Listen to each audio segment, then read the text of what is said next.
decirse que la animación tuvo sus orígenes en el llamado juego de sombras y en la proyección de siluetas de papel cortado de la cultura china.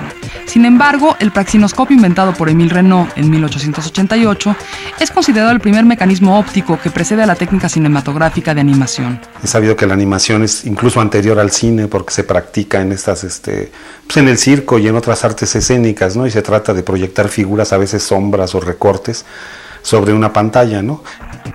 Se dice que la animación nació formalmente en 1905 y varios visionarios se disputan su paternidad, como el aragonés Segundo de Chomón, autor del Hotel Eléctrico, quizás la primera animación en la historia, y James Stewart Blackton, creador de The Haunted House de 1907. Richard Outcault, que era un monero que hacía cómics, hizo una animación de un dinosaurio en Estados Unidos, y para los norteamericanos, pues ellos son fundadores de todo, entonces establece en 1905. Pero la animación realmente nace mucho antes.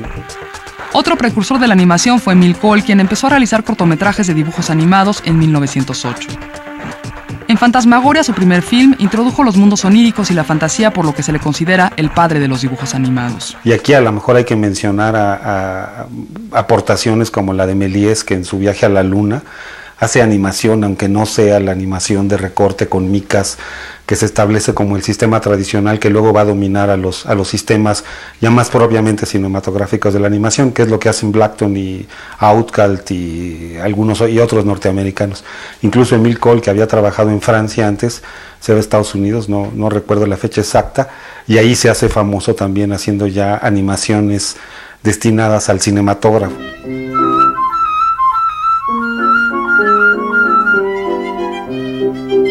Las principales formas de animación fueron surgiendo a la par del cine mudo y el inicio del cine sonoro.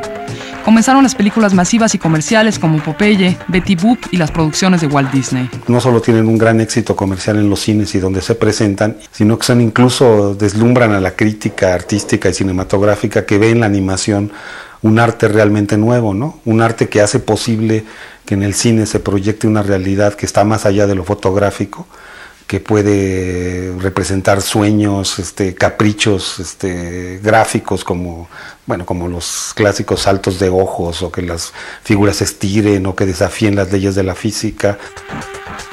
Pero la animación no se restringió al entretenimiento y el cine.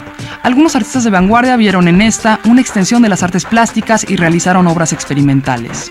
Es el caso de Oskar Fischinger, primero en emplear el color y el sonido uniendo la geometría, el movimiento y las distintas dimensiones.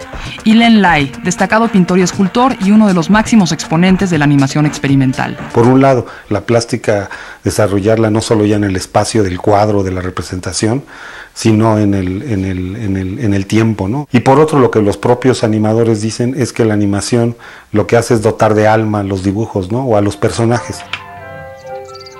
Lord of all he surveyed. La animación fue altamente promovida por el Estado en los países del bloque comunista. Esto permitió a muchos animadores trabajar sin presiones comerciales y crear obras de inmensa variedad y riesgo.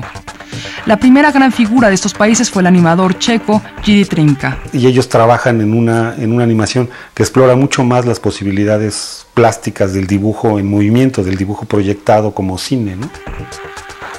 Los pioneros del dibujo animado en México fueron Bismarck Mier, Salvador Pruneda, Carlos Manríquez, Salvador Patiño y Alfredo Jiménez. Los 5 aprendieron la técnica en Estados Unidos mientras laboraban en los estudios de los hermanos Fleischer, de la Metro-Goldwyn-Mayer y en los estudios de Walt Disney. Bueno, una cosa interesante es que todos estos pioneros del cine mexicano de animación estudian y trabajan, aprenden el oficio en los Estados Unidos. Luego toda la animación que se hace en México en el siglo XX y hoy tiene de alguna u otra manera que ver con lo que está pasando en Los Ángeles, sobre todo, ¿no?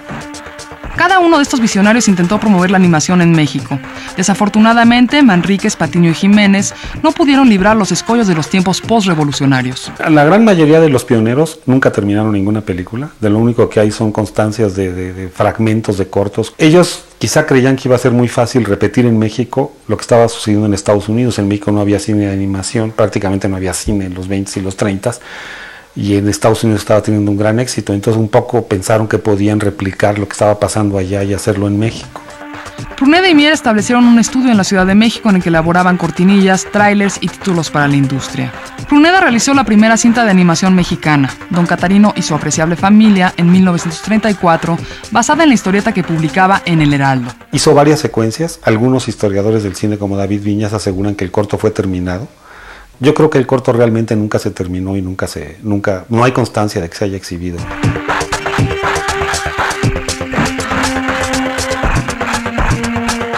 El primero en abrir con éxito un estudio de animación en México fue Alfonso Vergara Andrade. La productora ABA, llamada así por sus iniciales, estrenó entre 1935 y 1939 8 cortos de animación, entre los que destacan La vida de las abejas y Los 5 cabritos y el lobo, ambas de 1937. La vida de las abejas quizás es interesante porque es el primer corto didáctico de la historia del cine mexicano que intentaba enseñar a los niños cómo funcionaba un panal, al mismo tiempo que narraba la historia de un zángano que no quiere trabajar, entonces que se escapa es expulsado del panal, en fin, y hay toda una serie de historias. Los 5 cabritos y el lobo es una versión mexicana de Los 3 cochinitos, que es el primer super éxito de Walt Disney. Quizá lo interesante es que la mexicanización o nacionalización del tema, ¿no? O sea, por ejemplo, los productores están muy orgullosos de haber hecho aparecer el Popocatépetl y Tepalcates y en fin, y ambiente mexicano y chistes mexicanos en esta animación, ¿no?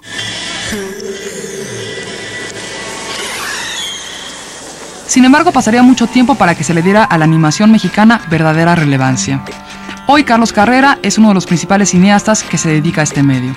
En el cine de ficción tienes que partir de cosas de la realidad para recrear el mundo que se te ocurrió, y ahí entran accidentes, muchas veces afortunados, y es un trabajo mucho más de creatividad colectiva. El cine de animación te permite, si quieres, hacer una película personal. El cuerpo de Cristo.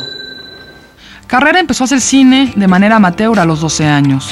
Cursó estudios de comunicación en la Universidad Iberoamericana y de cine en el Centro de Capacitación Cinematográfica, en donde realizó varios cortos de animación. En el cine de animación podemos encontrar como dos tendencias fuertes, ¿no? en la historia del cine de animación mundial.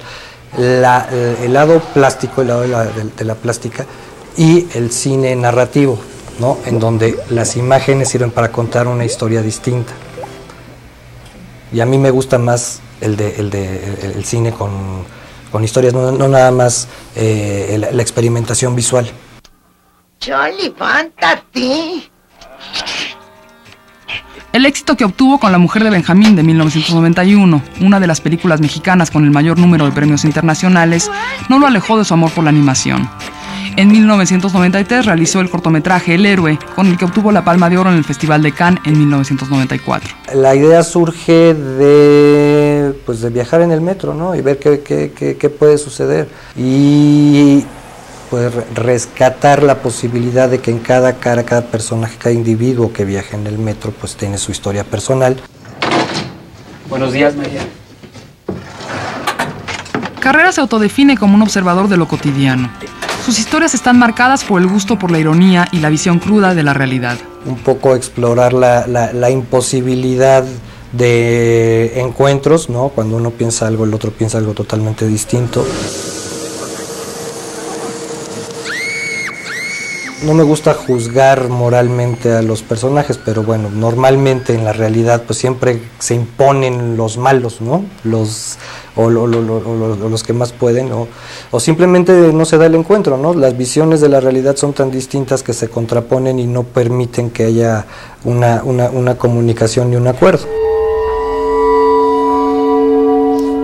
De Raíz de 2004 es su último cortometraje animado, el cual fue distinguido en el Festival de Cine de Morelia como mejor cortometraje de animación. Es como una metáfora muy gráfica de la necedad de una convicción por hacer lo que uno quiere a pesar de que hay oposición, que de alguna manera representa pues como la esperanza de lo que debería ser y de lo que a veces sucede, ¿no?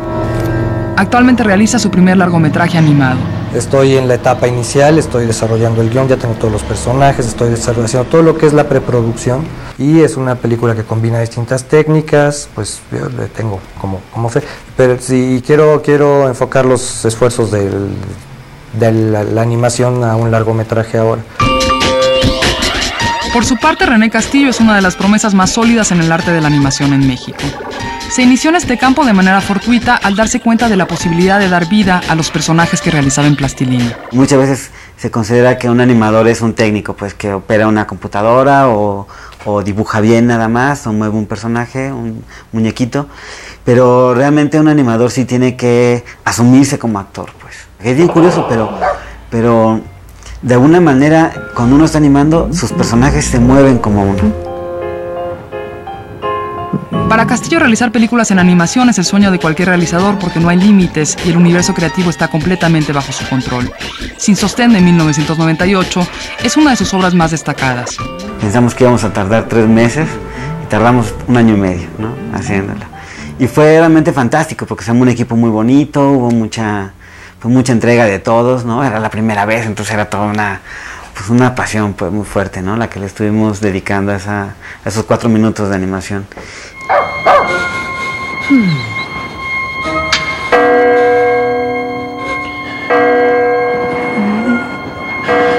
Antes de aventarse ve unos espectaculares, ¿no?, de una Wonder Bra y de un Marlboro Man, ¿no?, que son de alguna manera como los estereotipos, ¿no?, de lo que uno tiene que ser, ¿no?, en esta sociedad. Y bueno, obviamente pues dice, no soy esto, así es que decide aventarse. Y en su caída suceden varias cosas.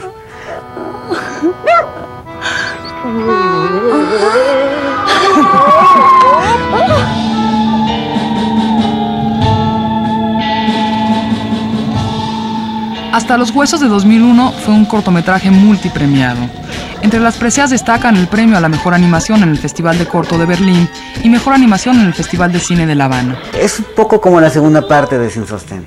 De alguna manera es un muertito que, bueno, lo llevan al cementerio y de pronto despierta en un mundo lleno de calacas, ¿no?, inspiradas totalmente en las calaveras sonrientes de Posadas, ¿no? Y pues es esta, digamos, bienvenida al mundo de los muertos por parte de las calacas y, digamos, de la anfitriona, que es la Catrina, ¿no? Hola, mi nombre es Poncho Balón y mi objetivo es jugar en la gran final de Alemania. ¡Síganme! Su trabajo más reciente fue Poncho Balón, una serie animada en Flash que realizó al lado de Carlos Cuarón, Luis Usabiaga y Juan Tobar. La serie no se trata de fútbol, se trata de un balón de fútbol viejo en la vida cotidiana, pues, ¿no? En este caso, esta aventura era jugar en la final de Alemania. Entonces, son 31 episodios de 1 minuto y pues es todo el viaje del baloncito por todo el mundo tratando de llegar primero a Alemania, después tratando de meterse al estadio y ya en el estadio tratar de jugar en la final. Hoy Castillo se encuentra en la etapa de preproducción de su primer largometraje animado. Esta técnica va a ser una mezcla de stop motion, cuadro por cuadro, y 3D. Realmente el 3D tiene unas ventajas que hay que aprovechar, ¿no? Finalmente es casi la evolución del stop motion.